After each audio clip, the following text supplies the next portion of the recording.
ಸಜ್ಜನ ಬಂಧುಗಳೇ, ನೊಂದ ಮನಸ್ಸಿಗೆ ಸಂಜೀವಿನಿಯಾಗಿರುವ ಈ ಧ್ವನಿಗೆ ನಿಮ್ಮದೊಂದು ಲೈಕ್ ಇರಲಿ.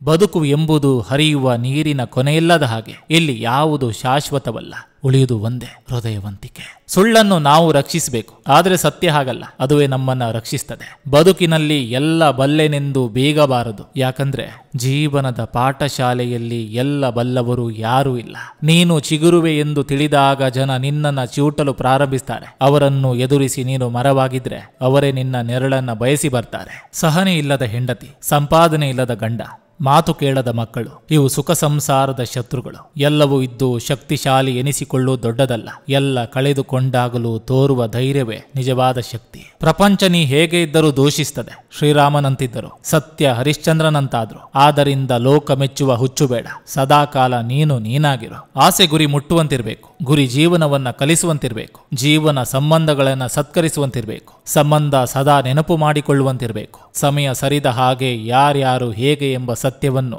ಆ ದೇವರು ನಮ್ಮ ಕಣ್ಣೆದುರು ಇಡುತ್ತಾ ಹೋಗ್ತಾನೆ. ಆ ಸತ್ಯದಿಂದ ಪಾಠ ಕಲಿತೇವೋ ಅಥವಾ ಮೂರ್ಖರಾಗಿಯೇ ಉಳಿದು ಬಿಡ್ತೀವೋ ನಮ್ಮ ಆಯ್ಕೆಗೆ ಬಿಟ್ಟಿದ್ದು. ದಟ್ಟ ಕಾನನದಲ್ಲಿಯೂ ಕೂಡ ಸೂರ್ಯನ ಕಿರಣ ಭೂಮಿಯನ್ನು ಒಂದು ಸಲ ಸ್ಪರ್ಶಿಸದೆ ತೆರಳೋದಿಲ್ಲ. ಹಾಗೆಯೇ ಕತ್ತಲ ಜೀವನದಲ್ಲಿ ಭರವಸೆ ಬೆಳಕು ಒಂದಲ್ಲ ಒಂದು ದಿನ ಬಂದೇ ಬರ್ತದೆ. ಕಾಯುವ ತಾಳ್ಮೆ ಹಾಗೂ ಸಾಧಿಸುವ ಜಾಣ್ಮೆ ನಮ್ಮಲ್ಲಿರ್ಬೇಕಷ್ಟೇ. ಸಜ್ಜನ ಬಂಧುಗಳೇ, ಇದು ಇಂದಿನ ಸಂಚಿಕೆ ಅಂತ ಹೇಳ್ತಾ, ಈ ಸಂಚಿಕೆ ನಿಮ್ಗೆ ಇಷ್ಟವಾಗಿದ್ರೆ ದಯವಿಟ್ಟು ಒಂದು ಲೈಕ್ ಮಾಡಿ, ಜೊತೆಗೊಂದು ಕಮೆಂಟ್ ಮಾಡಿ. ಮತ್ತೆ ಮುಂದಿನ ಸಂಚಿಕೆಯೊಂದಿಗೆ ಅತಿ ಶೀಘ್ರದಲ್ಲಿ ನಿಮ್ಮನ್ನ ಭೇಟಿ ಆಗ್ತೇನೆ. ನಿಮ್ಮೆಲ್ಲರ ಮನಸ್ಸು ಪ್ರಶಾಂತವಾಗಿರಲಿ ಅನ್ನೋದು ಈ ವಾಹಿನಿಯ ಉದ್ದೇಶ.